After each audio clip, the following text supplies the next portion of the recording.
இந்த சிறப்பான கருத்தரங்கத்தை நடத்தி வைத்துக் கொண்டிருக்கக்கூடிய வையை இயற்கை வேளாண்மை உழவர்களின் கூட்டமைப்பு பெருமக்களே, இந்த விழாவை தொடங்கி வைத்து ஒரு சிறப்பான உரையை ஆற்றி சென்றிருக்கக்கூடிய மாவட்ட ஆட்சித்தலைவர் அவர்களே, நமக்கெல்லாம் பெருமை தரக்கூடிய குன்றக்குடி அடிகளார் அவர்களே, இங்கே மேடையிலே அமர்ந்திருக்கக்கூடிய நம்முடைய கீழடியுடைய அந்த தலைவர் அவர்களே, அடுத்ததாக ஒரு சிறப்பான உரை, கீழடி என்பது தமிழர்களுடைய அடையாளமாக ஆக்கி தந்த அருமைக்குரிய அமர்நாத் ராமகிருஷ்ணன் அவர்களே, எங்களுக்கெல்லாம் நெருக்கமான நண்பராகவும் வழிகாட்டியாகவும் ஒரு நல்ல வள்ளலாகவும் இருக்கக்கூடிய அருமைக்குரிய குமணன் ஐயா அவர்களே, இந்த ஒரு கடுமையான வேலையை எடுத்து இது தொடர்ச்சியாக விடாப்பிடியாக செய்து கொண்டிருக்கக்கூடிய அருமை நண்பர் சேதுபதி அவர்களே, அவரோடு தோளோடு தோள் நின்று செயலாற்றக்கூடிய மருத்துவர் ராமலிங்கம் ஐயா அவர்களே, இங்கே இருக்கக்கூடிய விவசாய பெருமக்களே, தாய்மார்களே, மாணவ செல்வங்களே, உங்கள் அனைவருக்கும் எனது முதற்கண் வணக்கம். இயற்கை வேளாண்மை அப்படிங்கிறது இன்றைக்கி உலகத்தில் ரொம்ப சிறப்பாக அல்லது பெருமையாக ஒரு பேஷனாக ஒரு ஃபேஷனாக செய்யக்கூடிய ஒரு முறையாக வளர்ந்துருக்குது. சிலப்பதிகாரத்தில் இளங்கோவடிகள் சொல்வார், இந்த வையை பற்றி சொல்லும்பொழுது, வையை என்னும் பொய்யா குலக்கொடி அப்படின்னு சொல்லுவார். இன்றைக்கி பார்த்திங்கன்னா நம்ம அமர்நாத் ராமகிருஷ்ணன் சொன்னது போல் ஒரு சாக்கடையாக மாறி இருக்கக்கூடிய ஒரு சூழல். ஆனால் பொய்யா குலக்கொடி என்று சொல்கிறார் அவர் சிலப்பதிகாரத்தில். அப்போ ஒரு வற்றாத ஒரு ஆறாக ஓடிக்கொண்டிருந்த இந்த வையை அது கொடுத்த சிறப்புகள் அதெல்லாம் இன்றைக்கி உலகம் முழுவதும் சிறப்பாக பேசி கொண்டிருக்க இடத்துல இந்த கீழடியில் நம்ம இந்த விதை திருவிழாவை நடத்துகிறோம். விதை என்பது நம்முடைய வேளாண்மைக்கு அடிப்படை. இன்னும் சொல்லப்போனால் ஒரு நாட்டினுடைய இறையாண்மை என்பது வேளாண்மையில் இருக்கிறது. அந்த வேளாண்மையினுடைய இறையாண்மை என்பது விதைகளில் இருக்கிறது என்று சொல்லலாம். இப்போ விதைகளை பாதுகாப்பதும் விதைகளை தொடர்ச்சியாக செயல்படுத்த செய்வதும் தான் இன்றைக்கி தேவை. ஆனால் விதைகளின் மீது மிகப்பெரிய தாக்குதல் தொடர்ச்சியாக நடந்து கொண்டே இருக்குது. இன்னும் சொல்லப்போனால் பசுமை புரட்சிக்கு முன்பிருந்தே இந்த விதைகளை கைப்பற்றுவதற்கான மிகப்பெரிய திட்டம் என்பது உலகம் முழுவதும் நடைபெற்று கொண்டு இருக்கிறது. இன்னும் சொல்லப்போனால் ஒரு குறிப்பிட்ட சில நிறுவனங்கள் மட்டும், ஒரு பெரும் பன்னாட்டு நிறுவனங்கள் மட்டும் இந்த விதைகளை கைகளிலே வைத்திருக்கிறார்கள். மக்களிடமிருந்து விதைகள் அந்நியப்பட்டு விட்டன. இன்னும் பசுமை புரட்சிக்கு முன்பு பெரும்பாலும் விவசாயிகள் மத்தியில் விதை இருந்தது, அவங்க கையில் உரம் இருந்தது, அவங்க கையில் தொழில்நுட்பம் இருந்தது. இப்பொழுது எல்லாமே கம்பெனிகள் கைக்கு மாறி போயிடுச்சு. இன்னும் சொல்லப்போனால் இந்த 91க்கு பிறகு, அதாவது தாராளமயம் தனியார்மயம் உலகமயம் வந்ததற்கு பிறகு வேளாண்மையின் மீதும் உணவின் மீதும் விதைகளின் மீதும் இவர்கள் போட்டுக்கக்கூடிய சட்டங்களும் அதுக்கூடிய அந்த திட்டங்களும், அது மட்டும் இல்லாமல் இங்கே உலகம் முழுவதும் இருக்கக்கூடிய இந்த வலைப்பின்னல்களும் பார்த்திங்கன்னா விதைகளை விவசாயிகளிடமிருந்து அப்புறப்படுத்துவதாக தான் இருக்குது. அதுதான் அடிப்படை. இப்போ இந்த சூழலில் நாம் எப்படி தப்பிப்பது?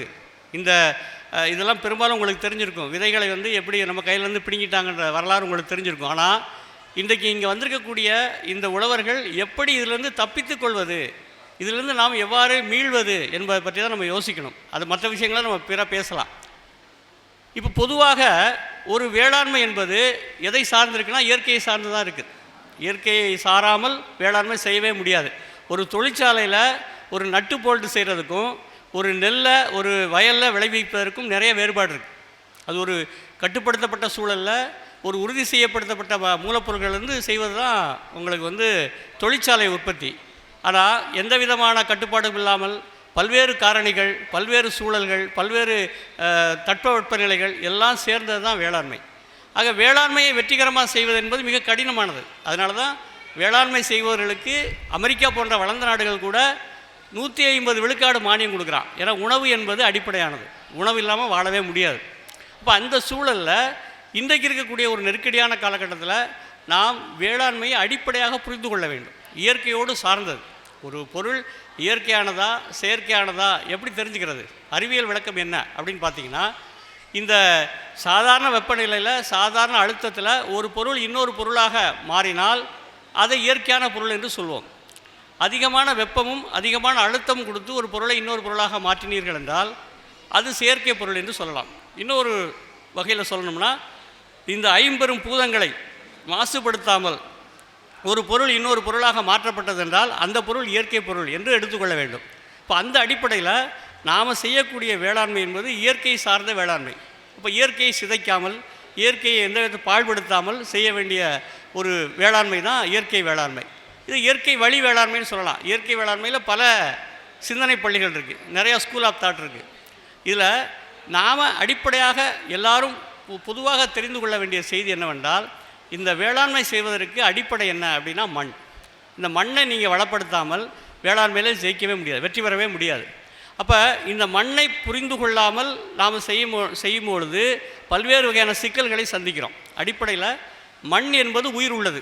இப்போ நீங்கள் பார்த்தீங்கன்னா ரசாயன விவசாயத்தினுடைய அந்த டெக்ஸ்ட் புக்கு, அந்த புத்தகங்களில் பார்த்தீங்கன்னா என்ன எழுதியிருப்பாங்கன்னா, soil is a inert material அப்படின்னு போட்டிருப்பாங்க. மண் என்பது ஒரு மந்தமான பொருள், செடியை தாங்கி வைக்கக்கூடிய ஒரு பொருள், அப்படி தான் போட்டிருப்பாங்க. ஆனால் உண்மையில் நாம் என்ன சொல்கிறோம் அப்படின்னா, இயற்கை வேளாண்மையில் மண் என்பது உயிர் கண்டம், soil is a living entity அப்படின்னு சொல்லுவோம். மண் என்பது உயிர் கண்டமானது அப்படின்னு சொல்லுவோம்.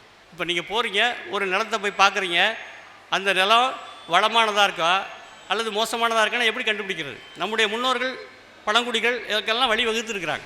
எப்படியெல்லாம் போய் பார்க்கணும், பார்க்கும்போது எப்படி தெரிஞ்சுக்கலாம் அப்படிங்கிறதுக்கான சில அடையாளங்களை பயன்படுத்துகிறாங்க. முதல்ல அந்த மண்ணை எடுத்துகிட்டு ஒரு சாதாரண ஒரு குச்சியவோ அல்லது ஒரு பேனாவையோ ஒரு பென்சிலையோ எடுத்து அந்த மண்ணில் அப்படி அழுத்துனீங்கன்னா, மழை பெய்யாத காலத்தில் நல்லா மண்ணில் பொலன்னு போச்சுன்னு வச்சுங்களேன், அந்த மண் ஓரளவுக்கு நல்ல மண், தண்ணி பாய்ஞ்சிடக்கூடாது. அப்படி இருக்கிற இடத்துல ஒரு குப்பை மேடு போல் இருந்துச்சுன்னா அந்த மண் நல்ல மண். ஒன்று. ரெண்டாவது சுவை. அந்த சுவை எப்படி இருக்குது? உப்பாக இருக்குதா அல்லது ஒரு பொதுவான சுவையாக இருக்குதா, உப்பும் இல்லாமல் கரிப்பும் இல்லாமல் இருக்குதா அப்படின்னு பார்க்கக்கூடிய ஒரு முறை. இன்னொன்று நிறம். சிவப்பு மண்ணாக இருக்குதா, கருப்பு மண்ணாக இருக்குதா, புழுதி மண்ணாக இருக்குதா அப்படின்னு நீங்கள் பார்க்கலாம். இப்படி கண்ணால் பார்த்து ஒரு மண்ணை மதிப்பீடு செய்யக்கூடிய ஒரு முறை நம்மகிட்ட இருந்தது.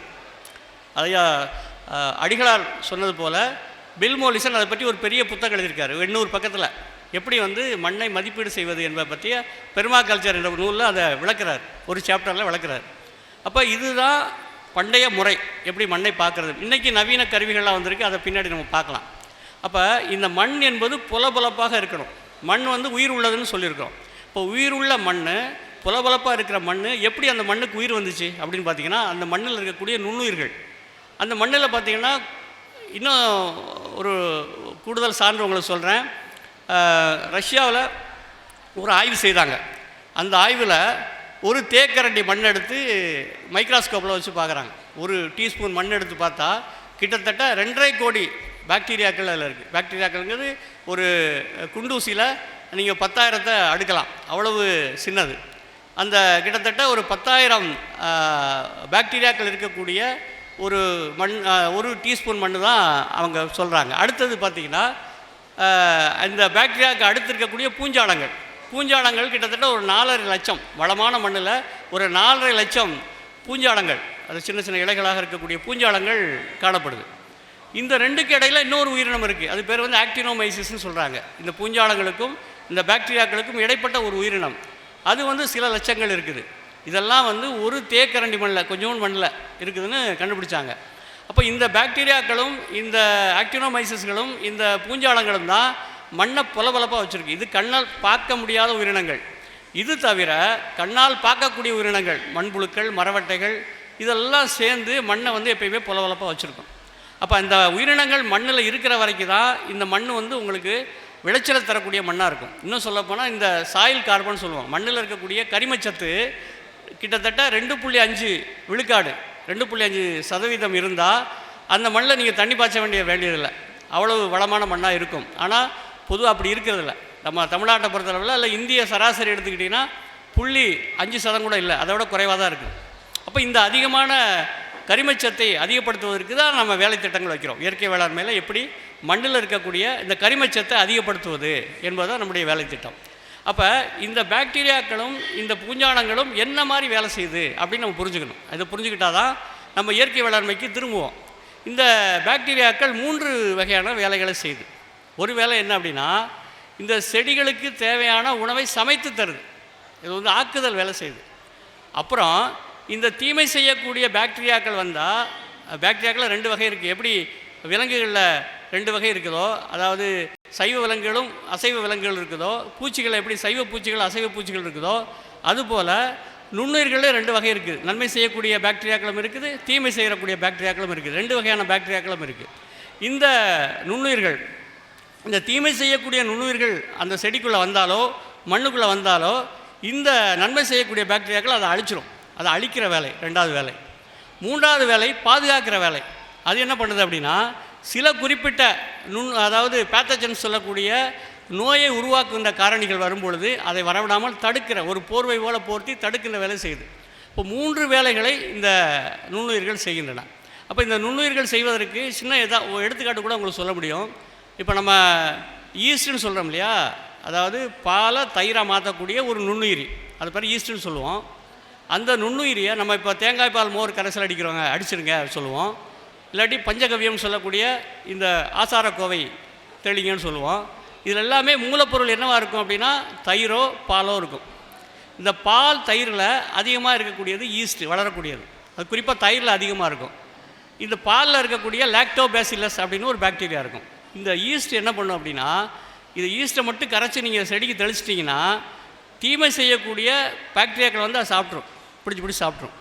அப்போ ஒரு ஷீல்டு மாதிரி நமக்கு இருக்கும். அதுதான் நம்ம இந்த பஞ்சகவியத்திலேயோ மற்ற பால் மோர் கலந்து அடிக்கக்கூடிய அந்த கரைசல்களில் இருக்கக்கூடிய அறிவியல் உண்மை.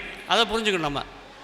அடுத்ததாக தீமை செய்யக்கூடிய பாக்டீரியா அப்படின்னு பார்த்திங்கன்னா இந்த காலரா, அப்புறம் வந்து வயிற்றுப்போக்கு அப்படின்னு சொல்கிறதுக்கு அடிப்படை காரணமாக இருக்கிறது ஈகோலி அப்படின்னு ஒரு பாக்டீரியா.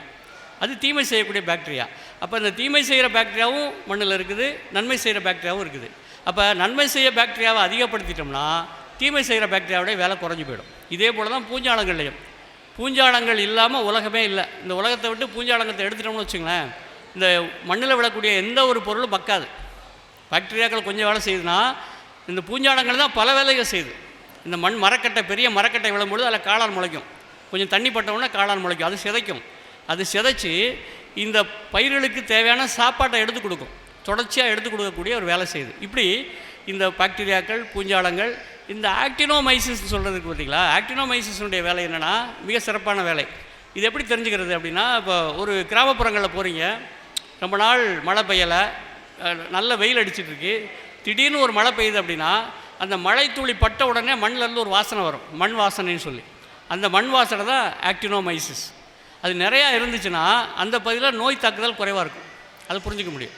இப்படி இந்த நுண்ணுயிர்கள் பெறுவதற்கு என்ன செய்யணும் அப்படின்னா, அந்த மண்ணில் நாம் நிறையா கழிவுகளை சேர்க்கணும், அவ்வளோதான். அதாவது பிரியாணியோ அல்லது பாயசமோ கொடுக்க வேண்டியதில்லை மண்ணுக்கு. நம்ம நிலத்தில் இருக்கக்கூடிய கழிவுகளை கொண்டு சேர்க்கணும். தாவர கழிவுகளையும் விலங்கு கழிவுகளையும் கொண்டு போய் மண்ணில் சேர்த்துட்டோம்னா அதை சிதைச்சி அதுக்கான உணவு அதுதான். அதை சாப்பிட்டு அந்த மண்ணில் கரிமச்சத்து அதிகமாகிட்டே இருக்கும். இன்னும் சொல்லப்போனால் ஹியூமஸ்ன்னு சொல்லக்கூடிய இந்த பொருள் என்பதை அதில் தான் மனிதனே தோன்றான்னு சொல்லிட்டு கிரேக்கர்கள் சொல்கிறான். ஹியூமஸில் தான் ஹியூமன் அப்படிங்கிற சொல்லே வந்துச்சுன்னு சொல்கிறான். அப்போ இந்த மண்ணில் நிறையா மக்குகளை சேர்க்க மண்ணுடைய வளம் அதிகமாகிட்டே இருக்கும். மண் வளம் அதிகமாக விளைச்சல் அதிகமாகும். இப்போ மண்ணில் வந்து வரக்கூடிய ஒரு செடி விழுது, அதில் அதிகமான கார்பன் சத்து இருக்குது, வளர்ந்து இலை விடுது அப்படின்னா அந்த இலையினுடைய பரப்பளவு அதிகமாக இருக்கும். தபோல்கர் அதை அழகாக சொல்லுவார். ஒரு இலையினுடைய பரப்பளவை எவ்வளோக்கு அதிகப்படுத்துகிறீங்களோ அவ்வளோ சூரிய வெளிச்சம் அதில் விழும். அப்போ சூரிய வெளிச்சம் அதில் விழும்பொழுது அது நிறையா குளுக்கோஸை உற்பத்தி பண்ணும், அதாவது ஒளிச்சேர்க்கை நடத்தும். இந்த ஒளிச்சேர்க்கையின் மூலமாக கிடைக்கக்கூடிய உற்பத்தியானது நமக்கு அதிகமாக கிடைக்கும். இதுதான் இதனுடைய சுழற்சியினுடைய அடிப்படை. இந்த அடிப்படையை நம்ம புரிஞ்சுக்கணும். ஆக நம்ம எப்படி இதை செலவில்லாமல் செய்வது, அடுத்தது முதல்ல அடிப்படை புரிதல். இந்த மண்ணில் எப்படி சத்துக்களை உண்டாக்குவது என்பது அடிப்படை புரிதல். அதுக்கு அடுத்தாற் போல் இதை செலவில்லாமல் எப்படி பண்ணுவது அப்படிங்கிறது அடுத்தது. ஏன்னா நீங்கள் வெளியிலேருந்து டன்னாக குப்பை அடிக்க முடியாது, சாணத்தை கொண்டு வந்து சேர்க்க முடியாது. அப்போ ஒரு பேராசிரியர் என்ன கேட்டார், ரசாயன விவசாயத்தோட ஆதரவாளர். இது நடந்தது ஒரு 20 ஆண்டுகளுக்கு முன்னாடி. நாங்கள் ஒரு ஸ்டால் போட்டிருந்தோம் கோயம்புத்தூரில், அக்ரி இண்டெக்ஸில். அவர் வந்து கேட்டார், நீங்கள் இயற்கை விவசாயத்தை பற்றி பேசுகிறீங்க, அப்போல்லாம் இவ்வளவு விழிப்புணர்வு ஏற்படாத காலம். இயற்கை விவசாயத்தை பற்றி பேசுகிறீங்க, ஒரு செடி வளர்கிறதுக்கு எவ்வளவு நைட்ரஜன் வேணும் தெரியுமா, அதுக்கு எவ்வளவு குப்பை அடிக்கணும் தெரியுமா, எவ்வளவு சாணம் அடிக்கணும் தெரியுமா, 10-20 வண்டி அடித்தா தான் முடியும், அந்த அளவுக்கு மாடு இருக்கா, அந்த அளவுக்கு சாணம் இருக்கா அப்படின்னு கேட்டார். நான் அவர்கிட்ட எளிமையான ஒரு கேள்வி கேட்டேன். ஐயா, நான் சின்ன பிள்ளையில் பள்ளிக்கூடத்தில் படிக்கும்போது எங்கள் ஆசிரியர், அறிவியல் ஆசிரியர் என்ன சொன்னார் அப்படின்னா, காற்றில் 78% நைட்ரஜன் இருக்குது, இந்த பூமி பந்தே நைட்ரஜன் கடலில் தான் மிதக்குது அப்படின்னு சொன்னார். அப்போ அவ்வளவு நைட்ரஜன் இருக்கும் பொழுது நாங்கள் எதுக்கு சாணத்தையும் குப்பையும் கொண்டு போடணும் தேவையில்லாமல் அதிகமாக அப்படின்னு நான் கேட்டேன். அவர் பதில் சொல்லலை. இந்த புரிதல் நமக்கு வேணும். இந்த வளிமண்டலம் இருக்க, இந்த அட்மாஸ்பியர்னு சொல்லக்கூடிய காற்று மண்டலத்தில் நைட்ரஜன் என்று சொல்லக்கூடிய யூரியா 78% இருக்குது. இந்த 78% நைட்ரஜனை செடிகள் நேரடியாக எடுக்க முடியாது. அதுக்கு தான் இந்த பாக்டீரியாக்கள், இந்த பூஞ்சாலங்கள்லாம் உதவி செய்யுது. அதை புரிஞ்சுக்கணும். இப்போ பாக்டீரியாக்கள், இந்த பூஞ்சாலங்கள் இல்லாமல் போயிடுச்சுன்னு வச்சுங்களேன், காற்று மண்டலத்துக்கு எப்படி நீங்கள் சாப்பாடு எடுத்து தருவீங்க? தர முடியாது. அப்போ காற்று மண்டலத்திலிருந்து தரக்கூடிய இந்த சத்துக்களை ரசாயனம் மூலமாக கொடுத்தீங்கன்னு வச்சுங்களேன். எடுத்துக்கிட்டால் யூரியா போட போட இந்த ஜெனிஃபர்னு ஒரு அம்மா ஒரு 10 ஆண்டுகளுக்கு முன்னாடி, 10-15 ஆண்டுகளுக்கு முன்னாடி ஒரு ஆராய்ச்சி பண்ணாங்க. ஜெனிஃபர் ஃபேக்ஸ் அப்படின்னு சொல்லி ஒரு அமெரிக்க நாட்டு ஆராய்ச்சியாளர். அவங்க என்ன சொல்கிறாங்கன்னா, இந்த நைட்ரஜன், அதாவது யூரியாவை நீங்கள் மண்ணில் போட்டிங்கன்னா இந்த யூரியாவுக்கும் பூச்சிக்கொல்லிக்கும் ஒரு தொடர்பு இருக்குது. எப்போல்லாம் நீங்கள் யூரியா போடுறீங்களோ அப்போல்லாம் வந்து செடி பச்சை பசேர்னு வரும். அப்போ பச்சை பசேர்னு செடி வந்தோடனே பூச்சிகள் வரும். பூச்சிகளை கொள்றதுக்கு பூச்சிக்கொல்லி தெளிப்பீங்க. பூச்சிக்கொல்லி தெளித்த உடனே இந்த மண்ணில் ஏற்கனவே இருக்கக்கூடிய நைட்ரஜனை பிடித்து தரக்கூடிய ரைசோபியமோ அசோஸ்பைரலமோ அந்த பாக்டீரியாக்கள் எல்லாம் செத்து போயிடும், காணாமல் போயிடும். இப்போ காணாமல் போச்சுன்னா திரும்ப என்ன பண்ணுவீங்க? அடுத்த தடவை பயிர் பண்ணும்போது நைட்ரஜன் பற்றாக்குறை ஏற்படும். திரும்ப நீங்கள் யூரியா போடணும். அப்போ யூரியா போட்டோன்னா திருப்பி பச்சை, திருப்பி பூச்சி, திருப்பி பூச்சிக்கொல்லி, இந்த நச்சு சுழற்சி தொடர்ந்து நடந்துக்கிட்டே இருக்கும் அப்படின்னு கண்டுபிடிச்சி சொன்னாங்க. அது நம்ம முன்னாடி சொன்னோம், அவங்க அறிவியல் பூர்வம் விலைக்கு சொன்னாங்க. அதன் பிறகு இதை வந்து இல்லைங்க, நாங்கள் வந்து ரசாயன உரம் மட்டும் போட்டுக்கிறோம், பூச்சிக்கொல்லியெல்லாம் அடிக்க மாட்டோம், அதனால் விட்டுருங்க அப்படின்னு சில விவசாயிகள் சொன்னாங்க. ஆனால் உண்மை என்னவென்றால், நீங்கள் எவ்வளோ ரசாயன உரம் போடுறீங்களோ அப்போல்லாம் வந்து பூச்சிக்கொல்லி தெளிக்க வேண்டிய கட்டாயத்துக்கு தள்ளப்படுறீங்க. அதை புரிஞ்சுக்கணும். ஆக இந்த ரசாயன உரங்களை போடும் பொழுது, ரசாயன உரங்களுடைய அளவு கூட போகும்போது 2 வகையான தப்பு நடக்குது. ஒன்று என்ன, இந்த மாதிரியான பூச்சி தாக்குதல் வருது. இன்னொன்று, நம்ம போடுற உரத்தில் 15 விழுக்காடு தான், 15% செடி எடுத்துக்குது, மிச்சம் 85% மண்ணுக்குள்ளே போயிடுது. அது நீங்கள் நல்ல பாசன பகுதியில் பார்த்தீங்கன்னா அது வந்து தண்ணியில் கரைஞ்சி அடுத்த பக்கத்தில் வயல் இதில் வாய்க்காலில் ஓடி போய் சேர்ந்துருது. எங்கள் குளத்தில் போய் சேரும். குளத்தில் பார்த்தீங்கன்னா பாசி பச்சை பச்சையாக இருக்கும், பச்சை பச்சையர்னு இருக்கும். அது இப்போ நைட்ரிஃபிகேஷன் சொல்லுவாங்க. அவ்வளவு இடத்துலையும் இந்த யூரியா போய், இந்த நைட்ரஜன் போய் சேர்ந்து பாசிகள் படர்ந்து பசுமையாக இருக்கும். அது ரொம்ப ஆபத்தானது, அது நல்லதில்லை. ஆக இந்த ரசாயனங்கள், குறிப்பாக நைட்ரஜன் ரசாயனங்கள் அதிகமாக சேர இன்னொரு தப்பு என்ன நடக்கும் அப்படின்னா, ஏற்கனவே மண்ணில் இருக்கக்கூடிய சமச்சீரான நிலை இருக்குல்ல, அது சிதைஞ்சு போயிடும். இப்போ எப்படி முன்னாடிலாம் பார்த்தீங்கன்னா 70களில் 65 நமக்கு ரசாயன உரம் அறிமுகமானது, 70-75 வரைக்கும் இப்படி போச்சு வளர்ச்சி, கடை நல்ல விளைச்சல் கிடச்சிது. 75க்கு பிறகு டர்னு கீழே இறங்கிருச்சு. அந்த கருவு பார்த்திங்கன்னா கீழே போயிடுச்சு, விளைச்சல் குறைஞ்சிருச்சு. 1 கிலோ நீங்கள் யூரியா போட்டிங்கன்னா அப்போ 10 கிலோ நெல் எடுக்க முடியும். இப்போ 1 கிலோ யூரியா போட்டிங்கன்னா 2 கிலோ தான் எடுக்க முடியும். இது நான் சொல்லலை, புள்ளி வரும், அரசாங்கம் கொடுக்குற புள்ளி வரும், சும்மா பொய்யெல்லாம் சொல்லலை. எடுத்து பாருங்கள், கூக்கிளில் போய் பண்ணிங்கனாலும் தெரியும் எல்லாமே. அப்போ 1 கிலோ ரசாயன உரம் போட்டு 10 கிலோ எடுத்தப்போ, 1 கிலோ ரசாயன உரத்தை போட்டு நீங்கள் 2 கிலோ எடுத்திங்கன்னா எவ்வளோ ரசாயன உரம் சேர்க்கணும் உள்ளே பார்த்துங்க. இப்போ நம்ம உணவில் தற்சார்பு அடைஞ்சிட்டோம் அப்படின்னு பேசுகிறோம். எப்படி தற்சார்பு அடைஞ்சோம்? கோதுமையும் நெல்லையும் உற்பத்தி பண்ணிட்டோம். எப்படி உற்பத்தி பண்ணோம்? ரசாயன உரத்தை இறக்குமதி பண்ணோம். அதுக்கு முன்னாடி கோதுமையை இறக்குமதி பண்ணோம், இப்போ ரசாயன உரத்தை இறக்குமதி பண்ணுறோம். அப்போ என்ன பெரிய பெருமை? தற்சார்பை நோக்கி போயிட்டோமா? இல்லையே, உண்மையான தற்சார்பை நோக்கி நகரவே இல்லை. அப்போ நம்ம உண்மையான தற்சார்பை நோக்கி நகரணும்னா உற்பத்தி என்பது நம்மளோட இருக்கணும். இப்போ அதை பெரிய அறிஞர்கள்லாம் இப்போ பேச ஆரம்பிச்சிட்டாங்க. இப்போ டீப் எக்காலஜி அப்படிலாம் பேசுகிறாங்க. எப்படியெல்லாம் வந்து ஒரு நிலத்தையும் அல்லது உணவையும் வாழ்க்கை முறையும் எப்படி ஒன்றிணைக்கிறது, அதை பற்றி நிறைய பேச ஆரம்பிச்சிட்டாங்க. நேரம் கருதி நான் சுருக்கமாக கூட சொல்கிறேன். ஆக விவசாயியாக இருக்கக்கூடிய நாம் விவசாயத்தில் என்ன செய்யணுங்கிற அந்த தொழில்நுட்பத்தை அடிப்படையை புரிஞ்சுக்கணும்.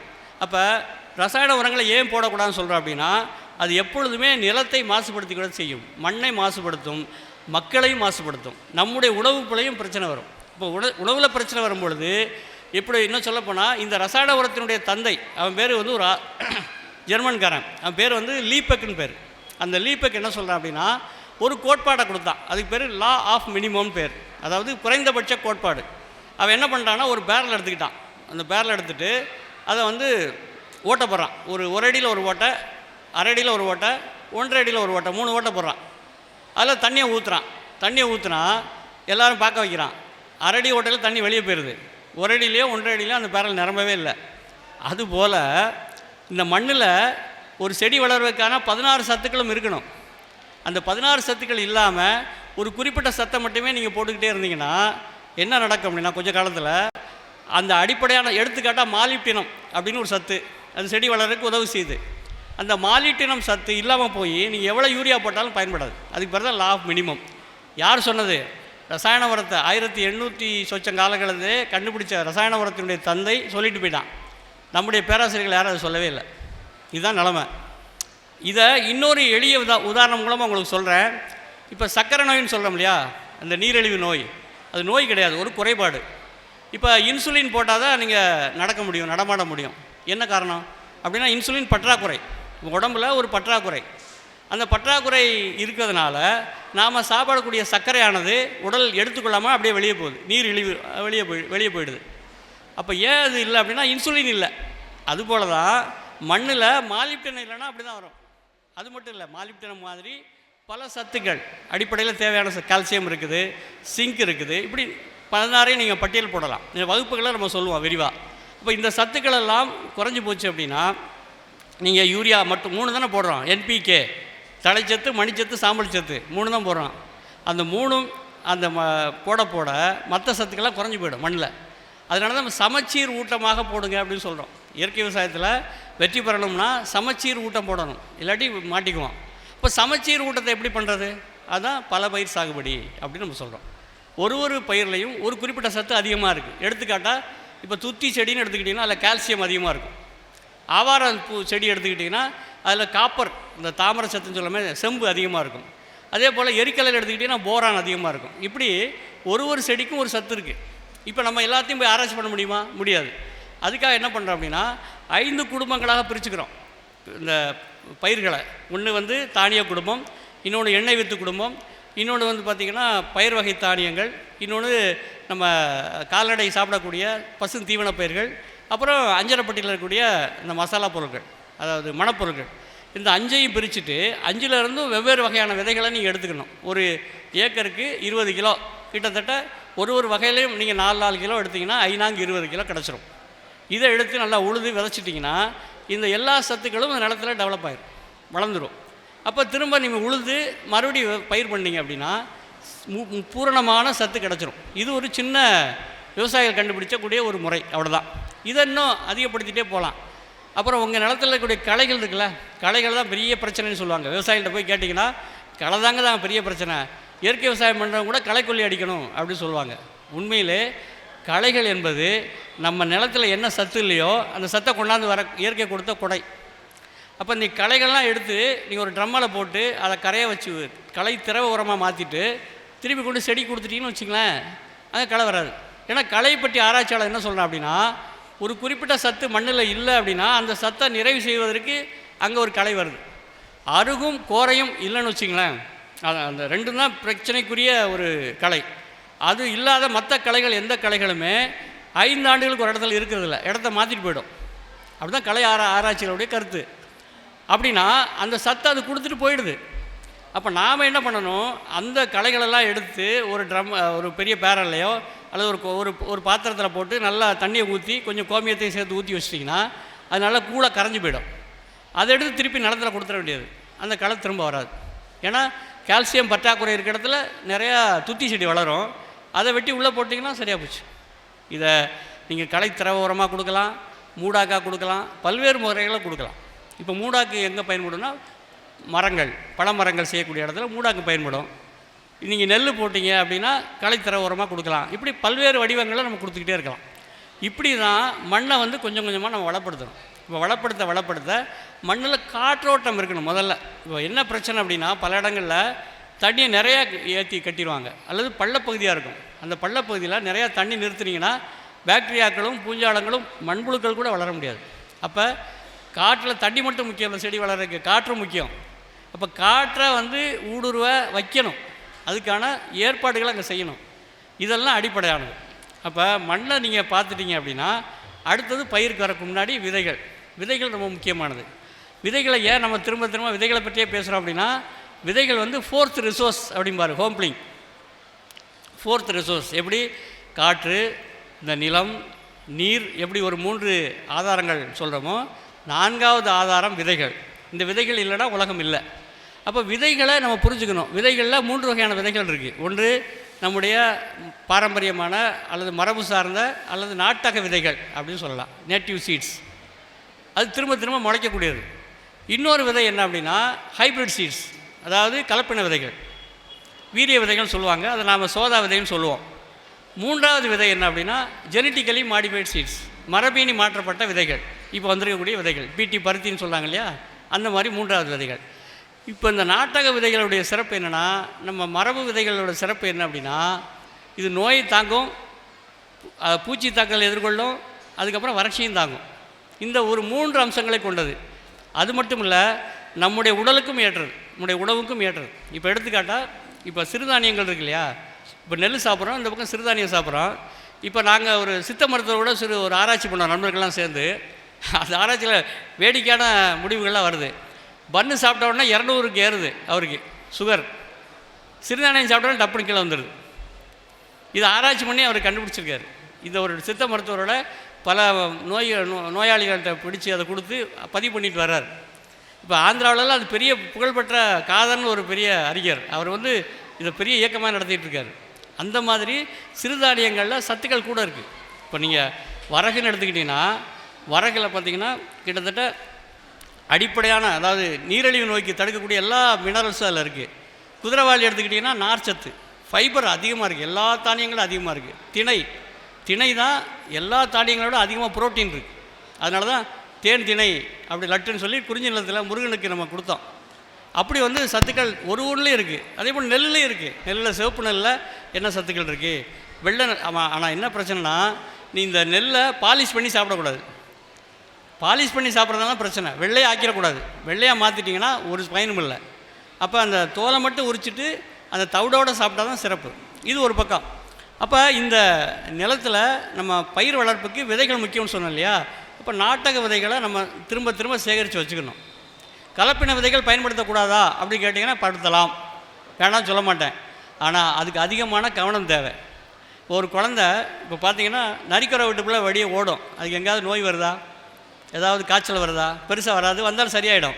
ஆனால் நம்ம பிள்ளைங்க இந்த கான்வென்ட் பள்ளிக்கூடத்தில் படிக்கிற பிள்ளைங்க ஓட விடுங்க வெயிலில், ஒரு அரை மணி நேரம் ஓடிச்சுன்னா மயக்க முடிக்கல விழுந்துடும். நரிக்குறை வீட்டுக்குள்ளே ஓடிட்டே இருக்கும். அது மாதிரி அந்த எதிர்ப்பாற்றல், அந்த ஸ்டெமினா அதிகமாக இருக்கும் நாட்டு விதைகளுக்கு, ஹைப்ரிட் விதைகளுக்கு இருக்காது. அதனால் நம்ம நிறையா கொடுக்கணும். நிறையா ரசாயன உரங்கள் கொடுக்குற மாதிரி இயற்கை உரமும் கொடுக்கணும். நிறையா மூடாக்கு பண்ணணும், நிறையா கரைசல் அடிக்கணும், பஞ்சகவி அடிக்கணும், அப்புறம் மீனாவை அடிக்கணும், அப்புறம் தேங்காய் பால் ஒரு கரைசல் அடிக்கணும். இப்படி அடிச்சுக்கிட்டே இருக்கணும். அடித்தா தான் அந்த கலப்பின விதைகள் நல்ல விளைச்சல் தரும். அது தப்புன்னு சொல்ல முடியாது. ஆனால் அது கடுமையான வேலைக்கு இருக்கும், அப்புறம் செலவு அதிகமாகும், ரேட்டு கூடிரும், விற்க முடியாது. இதுதான் பிரச்சனை.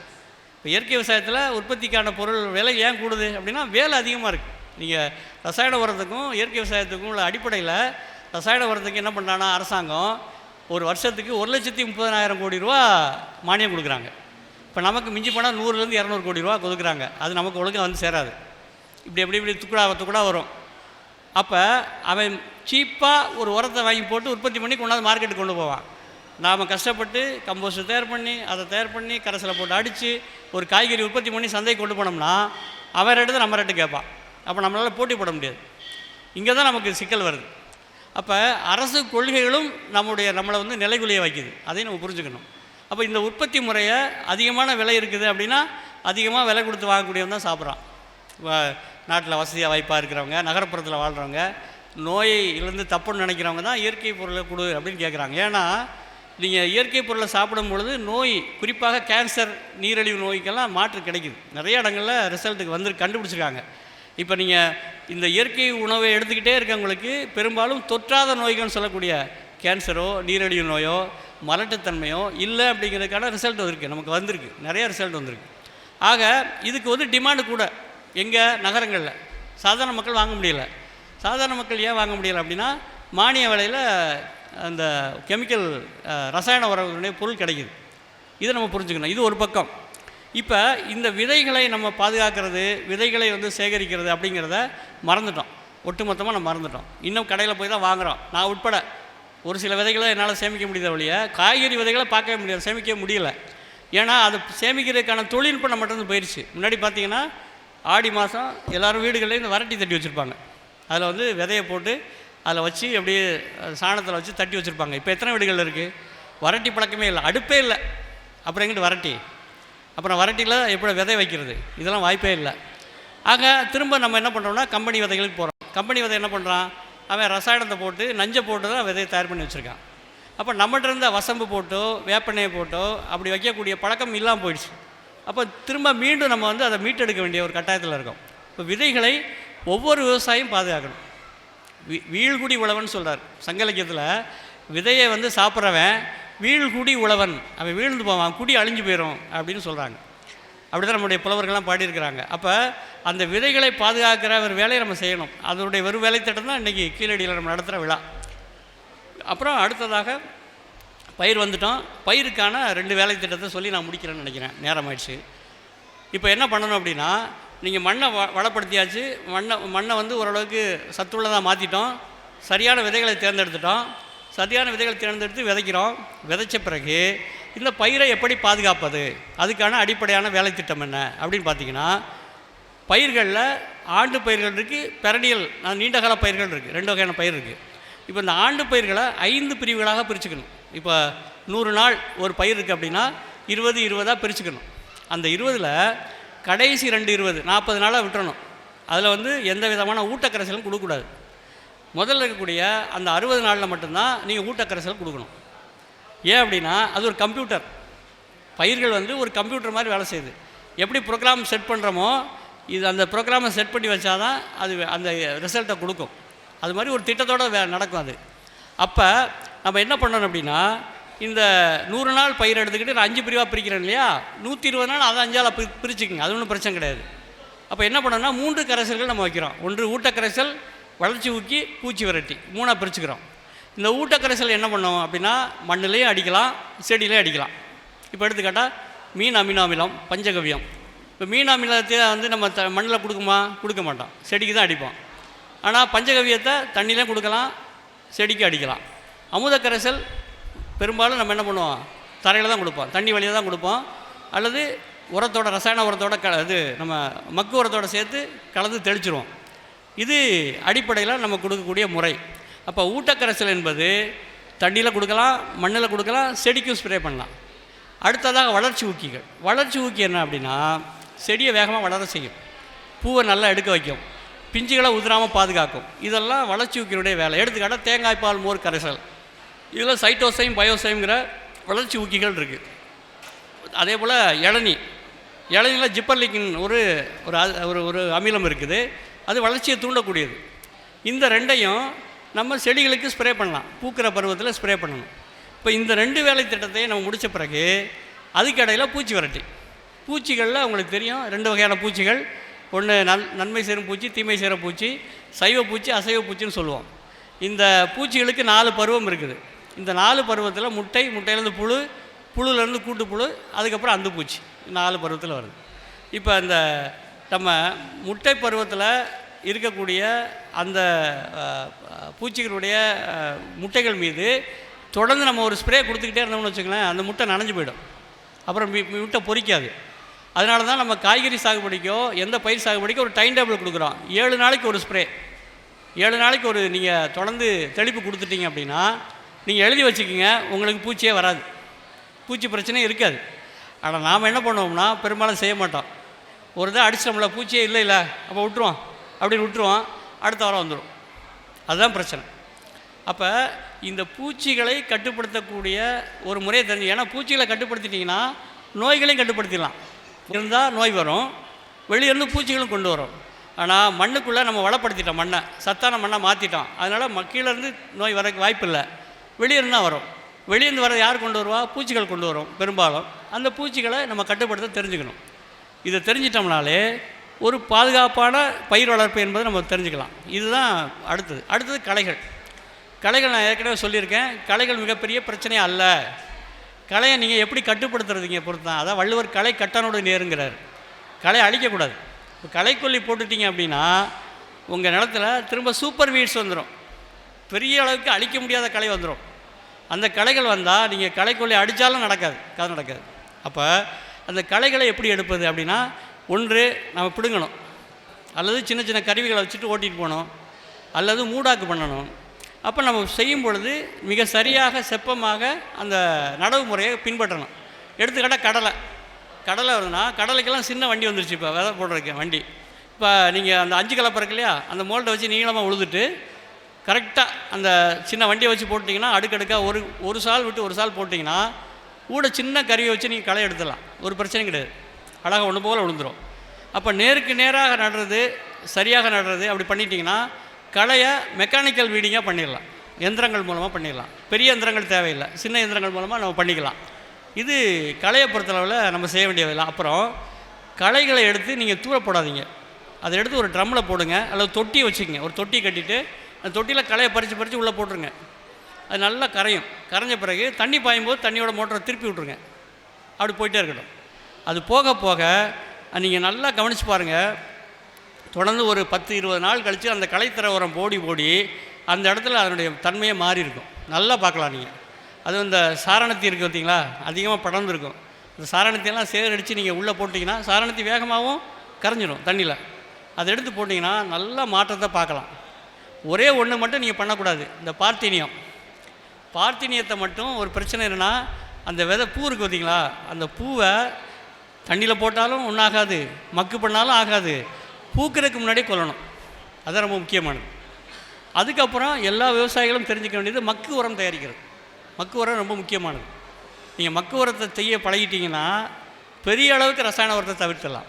ஏன்னா மாடு போடக்கூடிய சாணம் இருக்கு இல்லையா, ஒரு மாடு எடுத்துக்கிட்டால் கூட, ஒரு மாடு ஒரு நாளைக்கு 10 கிலோ சாணம் போட்டால் கூட வருஷத்துக்கு கிட்டத்தட்ட 300 கிலோ சாணம் போடுது. அந்த 300 கிலோ சாணத்தை வச்சுக்கிட்டு 30 மடங்கு நீங்கள் கழிவுகளை மக்கு பண்ணிடலாம். ஸோ 90,000 கிலோ, அதில் 3ல் 1 பங்கு வச்சா கூட 30 டன் நம்ம போதுமான அளவுக்கு ரசாயன உரம் இது மக்கு உரம் கிடச்சிரும். இப்போ அந்த மக்கு உரத்தை நீங்கள் பயன்படுத்திக்கலாம். அதுக்கப்புறம் எல்லா பயிருக்கும் மக்கு உரம் வைக்கணும் அவசியம் இல்லை. நீங்கள் இப்போ மரப்பயிர்கள் எடுத்துக்கிட்டிங்கன்னா தேவையே கிடையாது. மரப்பயிருக்கு அங்கேயே உருவாக்கிடுங்க. இப்போ மாமரம் வச்சுருக்கீங்க, பலா வச்சுருக்கீங்க, அல்லது சப்போட்டா கொய்யா வச்சுருந்தீங்கன்னா அங்கே கொண்டு போய் டன்னாக குப்பை அடிக்க வேண்டிய தேவையில்லை. சுற்றி கொஞ்சம் தக்கப்போட்டு சனப்பை விதைச்சி விட்டுட்டிங்கன்னா போதும். நைட்ரஜனை ஃபிக்ஸ் பண்ணிக்கிட்டே இருக்கும். அறுத்து போட்டு மண்ணை மூடிடுங்க, அவ்வளோதான், முடிஞ்சு போச்சு. ஆக மரப்பயிர்களுக்கு குப்பை போடணும், நிறையா ரசாயன உரம் வைக்கணும், அல்லது கம்போஸ்ட் வைக்கணும் அப்படின்னு சொன்னாங்கன்னா அது நம்பாதீங்க, அது தேவையில்லை. அந்த மரமே தன் வேலையை பார்த்துக்கும், அது பிரச்சனை இல்லை. ஆக இந்த மக்கு செய்வது, கரைசல் தயாரிப்பு உங்களுக்கு தெரியும். அது பயிற்சிகள் நம்ம சொல்லுவோம். எப்படியெல்லாம் சாணம், கோமியம், சர்க்கரை 3 தான் அடிப்படை. கொஞ்சம் பால், தயிர் வச்சுக்கலாம். அப்புறம் கழிவு மீன்கள் கிடச்சின்னா பயன்படுத்தலாம், கழிவு முட்டைகள் இருந்தால் பயன்படுத்தலாம். எல்லா விதமான, வேறு ஒன்றுமே இல்லை. நீங்கள் உங்களுக்கு புண்ணாக்கு போடுறதுக்கு காசு செலவாகுது அப்படின்னு நினச்சிட்டிங்கன்னா வேறு ஒன்றும் இல்லை, கொஞ்சம் நல்லெண்ணெய் எடுங்க, இல்லாட்டி கடலை எண்ணெய் எடுத்துகிட்டு வாங்க. அதில் ஒரு முட்டை இருக்கு இல்லையா, சாதாரண முட்டையை எடுத்து உடச்சி உள்ளே ஊற்றி நல்லா கலக்கிங்கன்னா நான் விழுவிழுன்னு ஆயிரும், கரைஞ்சிரும். அதில் ஒரு 10 லிட்டர் தண்ணியில் ஒரு 100 மில்லி 200 மில்லி எடுத்து போட்டு பண்ணி வெள்ளையாக இருக்கும், ஸ்ப்ரே பண்ணி விடுங்க, அல்லது தண்ணியில் கலந்து விடுங்க. புண்ணாக்கு போட்ட எஃபெக்ட் கிடச்சிரும், அவ்வளோதான். ஸோ புண்ணாக்கை விலை கொடுத்து வாங்க வேண்டியதில்லை. நமக்கு கடலை எண்ணெயில், நல்லெண்ணெயில், வேறு ஏதாவது சாப்பிடக்கூடிய எண்ணெய்களை நீங்கள் பண்ணிக்கலாம். இப்படி சின்ன சின்ன தொழில்நுட்பங்களை பின்பற்றிக்கணும். அதுக்கு பின்னாடி இருக்கிற அறிவியலை புரிஞ்சுக்கிட்டிங்கன்னா நீங்களே நிறையா உற்பத்தி பண்ணலாம். எந்த கழிவையும் வேஸ்ட் பண்ண வேண்டாம். அதே போல் எந்த ஒரு தாவரத்தையும் எரிக்கக்கூடாது. எரிச்சிட்டிங்கன்னா போச்சு. ஏன் அப்படின்னா, ஒரு செடியை எடுத்து நீங்கள் எரிச்சிங்க அப்படின்னா கிட்டத்தட்ட 1 கிலோ செடி எடுக்கிறீங்க, எடுத்து காய போட்டிங்க அப்படின்னா காஞ்சதுன்னா அது 300 கிராமாக மாறும். அது நெருப்பில் போட்டு எரிச்சிங்கன்னா 70 கிராம் தான் கிடைக்கும் சாம்பல். அப்போ இந்த செடியை நம்ம முழுசாக நிலத்துக்கு கொடுத்தோம்னா 10 மடங்காக்கி தரோம். ஏன் அப்படின்னா, அந்த செடி என்பது அந்த மண்ணிலேருந்து எடுத்தது அந்த 70 கிராம் மட்டும்தான். மித்ததெல்லாம் காட்டிலேருந்து எடுத்திருக்கு, தண்ணியிலேருந்து எடுத்திருக்கு. அது நிலத்துக்குள்ளே திரும்ப கொடுக்கணும். இப்போ மண்ணுக்குள்ளே கொடுக்க மண்ணானது மேலும் மேலும் வளப்படும். ஒரு கட்டத்துக்கு மேலே நீங்கள் பெருசாக வேலை செய்ய வேண்டியிருக்காது. அதுக்கு பேர் தான் பெருமா கல்ச்சர் சொல்கிறோம். நம்ம தாளாண்மை வேளாண்மைன்னு சொல்கிறோம். தாளாண்மை இல்லாதான் வேளாண்மை பேடிகை வாளாண்மை போல கெடும்னு சொல்லுவார் வள்ளுவர். தற்சார்பு இல்லாமல் நீங்கள் விவசாயம் பண்ணிங்கன்னா சண்டை போட தெரியாதவன் வாழை எடுத்து சண்டைக்கு போகிறது மாதிரி எதிரி வாழை பிடிங்கி நம்மளை வெட்டி போட்டுருவான். அப்படிதான் நடந்திருக்கு விவசாயத்தில். ஆக இந்த வேளாண்மையை நம்ம அடிப்படையாக தற்சார்போடு எப்படி பண்ணுறது, அதுதான் அடிப்படை. அதுக்காக நீங்கள் வியாபாரம் பண்ணக்கூடாதுன்னு நான் சொல்லலை. நம்ம வீட்டுக்கான தேவையை அடிப்படையாக வைத்து கொண்டு உற்பத்தி செய்து அதுக்கப்புறம் சந்தைக்கு போகலாம். எடுத்தோடனே சந்தையை நோக்கி போனீங்கன்னா சந்தை நமக்கு சாதகமாக இருக்காது. ஏன் அப்படின்னா, எப்பெல்லாம் உற்பத்தி அதிகமாக இருக்குதோ அப்போல்லாம் சந்தையில் விலை குறைவாக இருக்கும். சரி, சந்தையில் விலை அதிகமாக இருக்குன்னு வச்சுக்கங்களேன், நம்மகிட்ட உற்பத்தி குறைவாக இருக்கும். அப்போ எந்த வகையிலையும் சந்தை என்பது விவசாயிக்கு சாதகமாகவே இருக்காது. ஆக நம்ம தேவையை வைத்து கொண்டு தான் நீங்கள் உற்பத்தி பண்ணணும்.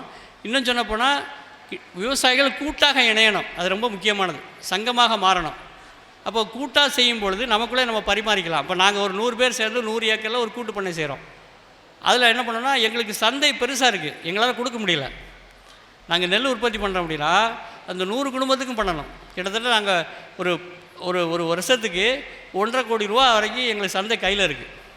அப்போ இந்த மாதிரி விவசாயிகள்லாம் சேர்ந்துட்டிங்க அப்படின்னா நமக்கே தேவைப்படுது பொருள், நாமளே பரிமாறிக்கலாம். அப்போ ஒரு விவசாயி காய்கறி பண்ணலாம், ஒரு விவசாயி நெல் பண்ணலாம், ஒருத்தர் பழங்கள் உற்பத்தி பண்ணலாம். இப்படி நம்மளுக்குள்ளே பரிமாறிக்கலாம். இப்போ இதன் மூலமாக அப்புறம் நகர்ப்புறத்தில் இருக்கவங்கள முதலீடு செய்ய வைக்கலாம். நீங்கள் ஒரு கூட்டமாக சேர்ந்துட்டிங்கன்னா நகரத்தில் இருக்கவங்க முதலீடு செய்வாங்க, பணம் போடுவாங்க. எனக்கு வருஷம் பூரா நெல் கொடுத்து அரிசி கொடுத்துரு அப்படின்னு ஒரு 10 விவசாயிகள் 10 நுகர்வோர்கள் சேர்ந்து ஒரு விவசாயியை தேர்ந்தெடுத்துட்டாங்கன்னா இது பேர் கம்யூனிட்டி சப்போர்ட்டட் அக்ரிகல்ச்சர்னு பேர். நிறைய நடக்குது. நம்ம நண்பர் ஒருத்தர் சென்னையில் என்ன பண்ணுறாருன்னா மாந்தோப்பு எடுத்திருக்காரு. அந்த நகரத்தில் சென்னையில் வாழக்கூடிய, ஏன்னா மாம்பழத்தில் பிரச்சனை என்னென்னா கல் வச்சு பழுக்க வைக்கிறான், அது சாப்பிட்ட உடனே வயிற்றால போயிடும். அதனால் நான் சென்னையில் இருக்கவங்களாம் மாம்பழம் வாங்குறதில்ல. அப்போ அதுக்காக என்ன பண்ணுறாங்கன்னா இந்த தம்பிகள்லாம் சேர்ந்து ஒரு மாந்தோப்பை எடுத்துகிறாங்க, குத்தகைக்கு எடுத்துக்கிறாங்க. குத்தகைக்கு எடுத்துகிட்டு சில பேர் நகரத்தில் இருக்கவங்கள்ட்ட 2000 வாங்கிக்கிறாங்க வருஷத்துக்கு. அவங்களுக்கு தேவையான மாம்பழத்தை ஒரு குறிப்பிட்ட 10லேருந்து 15 கிலோ எல்லாத்துக்கும் கொடுத்துட்றாங்க. முடிஞ்சு போச்சு. இப்போ விவசாயிக்கு முன்னாடி பணத்தை கொடுத்துட்றாங்க, நுகர்வோட்ட பணத்தை வாங்கிக்கிறாங்க, இவங்களுக்கு ஒரு சர்வீஸ் சார்ஜ் எடுத்துக்கிறாங்க. இப்படி பண்ணிக்கிட்டு இருக்காங்க. இது மாதிரி அரிசி பண்ணலாம். இப்போ நெல்லை உற்பத்தி பண்ணி அரிசியாக மாற்றி நேரடியாக கொண்டு போய் கொடுத்தீங்கன்னா அது ஒரு சந்தை. இதெல்லாம் உள்ளூர் சந்தை. ஜேசி குமரப்பா சொன்னார் இல்லையா, அண்மை சந்தை. இதுதான் எத்திக்கல் பிஸ்னஸ், ஒரு நியாயமான வணிகம். இந்த மாதிரி நம்ம உருவாக்கணும். இப்படி செஞ்சால் மட்டும்தான் நம்ம இயற்கை விவசாயத்தில் தப்பிக்க முடியும். வெற்றிக்கான வழி என்னென்னா இதெல்லாம் செய்யணும். இதை செய்யாமல் நான் ரசாயன விவசாயத்தை செய்கிற மாதிரியே நம்ம நினச்சோம்னா ஒன்றும் பண்ண முடியாது, மாட்டிக்குவோம். அதனால் தாளாண்மையோடு தற்சார்போடு வேளாண்மை செய்ய வேண்டும் கேட்டுக்கொண்டு என்னுடைய உரையை முடிக்கிறேன். நன்றி, வணக்கம்.